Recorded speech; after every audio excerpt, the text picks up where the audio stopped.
In this video, I'm going to talk about some characteristics of functions, and I'm just going to use this example to discuss what it means for a function to be increasing, decreasing, constant, and where does a function have a relative maximum or minimum. So this is a good example. This function that is a function defined piecewise. I took several different types of functions and pieced them together, as you can see here. And this function enables me to talk about all of these characteristics. So let's begin with what it means for a function to be increasing and decreasing. Well, you're going to determine this by moving along the x-axis from left to right. So just like we read in the English language, in mathematics, when you're looking at a graph, you always read from left to right. And when we're looking at the characteristics of a function, we want to pay attention to the y values. What are happening to the y values or the function values? Remember, for functions, y equals f of x. So it's really the y values that tell you how the function is behaving. So as we go from left to right, you can see, and I'm just going to pick some pieces along this curve here. If I start here at -6 and move over 1 unit to -5, what happens to the y values or the height of the function? You can see it drops. Therefore, it's decreasing on that interval from -6 to -5. And then if I start over here at -2 and read from left to right, or move from left to right, I should say, you can see that the y values are decreasing. They're going down. Obviously, if I went in the other direction, you'd be going up. But remember, we always go from left to right, just like we read in the English language. So from -2 until we get to this point here at 0, and you can see that the function is decreasing, it's going down. So if we're looking at the characteristic of decreasing, we would say from -6 to -5, and then from -2 to 0. Notice that when I'm talking about the characteristic of a function, I'm looking at the y values, but as far as where this characteristic is happening, it's on the x-axis. So I'm giving you x values. So y values or function values answer the question, what is happening? X values answer the question, where is it happening? So, and now for increasing, I started with decreasing. Let's look at increasing. You can see that as I move from left to right, from this point, which is on the x-axis, -5, to about -2, the y values are increasing. They're going up. And then here, when x equals 0, and then forevermore to the right, the function is increasing. It's going up. Okay? So for increasing, and we'll say f of x is increasing on -5 to -2,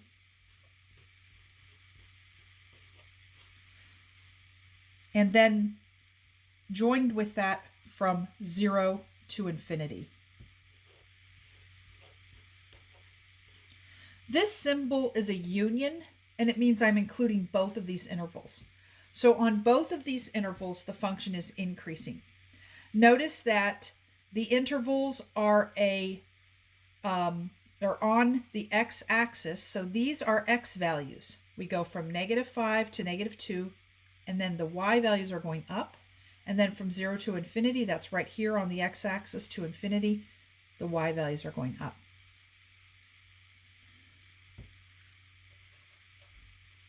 And as we said earlier, the function is decreasing on, so we said from -6 to -5. So the y values are -4 down to -5. But remember, when we're answering the question where, we're giving x values. So you want to look at the x-axis.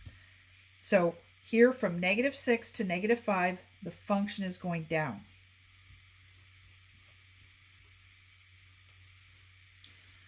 And then from -2 to 0.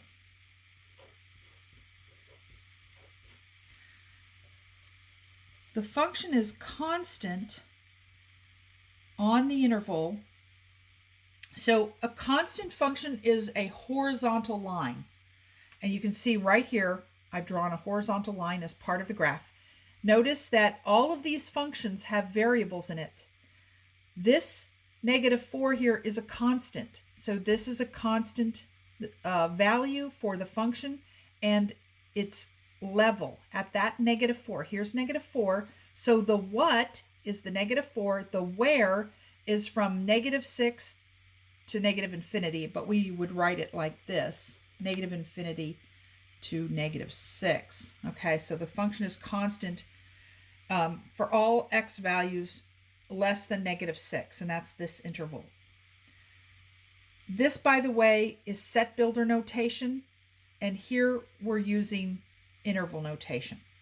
Notice we are using open intervals. In other words, we don't include endpoints. And the reason is because you can't really talk about the endpoint. It doesn't have a width to it. So we just leave off the endpoints.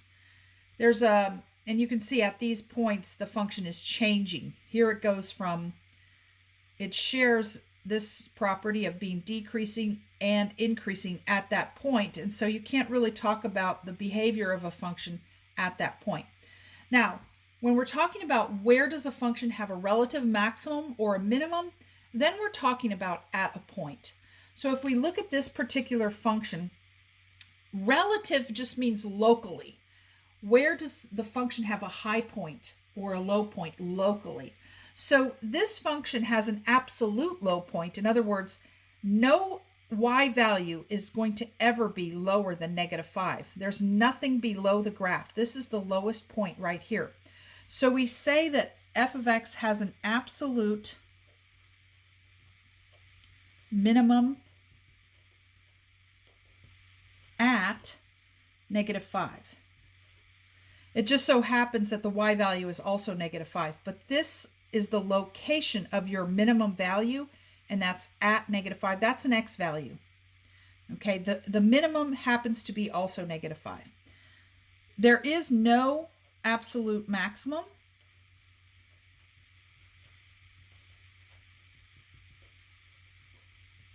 Because it just increases forever. And so there's no absolute maximum.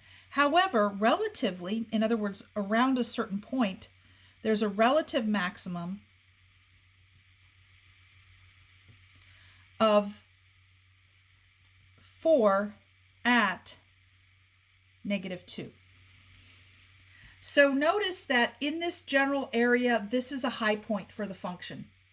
The y values that are close to this point, 4 is the highest, and that occurs at -2. So the x value gives you the location, and the y value tells you what is happening there. The value of the function is 4. That's a maximum at -2. It's actually a relative maximum. And similarly, the relative minimum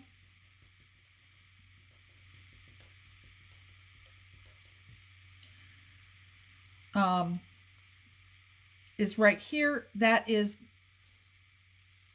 also an absolute minimum, and that's going to be -5 at -5. So also you could call this constant function everywhere along this point. You could call it a relative maximum or minimum because you're focusing locally, but that's a special case, so I'm not really going to look at that.